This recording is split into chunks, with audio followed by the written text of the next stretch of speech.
Hello, my name is Saliba and I'm going to introduce you today to the neighborhood of El Perchel in Malaga. Like any city, Malaga is made up of a number of interesting and unique neighborhoods, and El Perchel is definitely one of them. El Perchel has a long history, like the city of Malaga itself, over 3,000 years old. There are records dating back to Phoenician times, lots of records for the Romans, the Moors, the Christians, up to modern day. This neighborhood is named El Perchel because it was home to one of the most important industries for Malaga for many centuries, which was that of drying fish.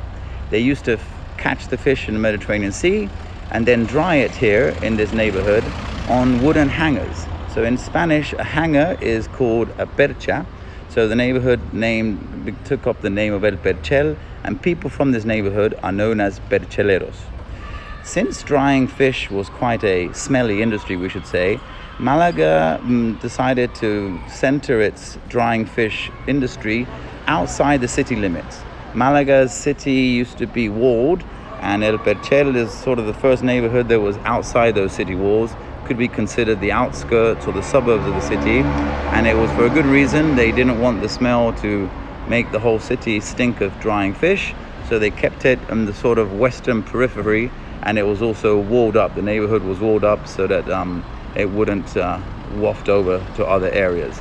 The neighborhood itself borders the river Guadalmedina on its western side. To the north, it borders the neighborhood of La Trinidad, and to the south, the Mediterranean Sea is the southern frontier, should we say. It was an industrious and working class neighborhood full of industry, as can be reflected by the chimney behind me, which was home to some of the distilleries for alcohol, was then converted into an olive oil refinery, and later on was also used for sugar production, which are some of the main industries that have been Malaga's famous for. After this, we're going to go see the Church of El Carmen, which is quite a famous landmark for this neighborhood.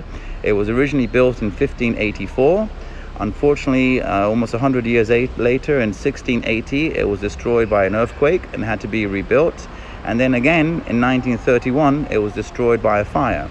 It was used as a storage space during the Spanish Civil War, and the convent next to it, the convent of San Andres, was used to house the quite famous, or infamous, some might say, General Torrijos, who we'll speak more about when we go to La Plaza de la Merced.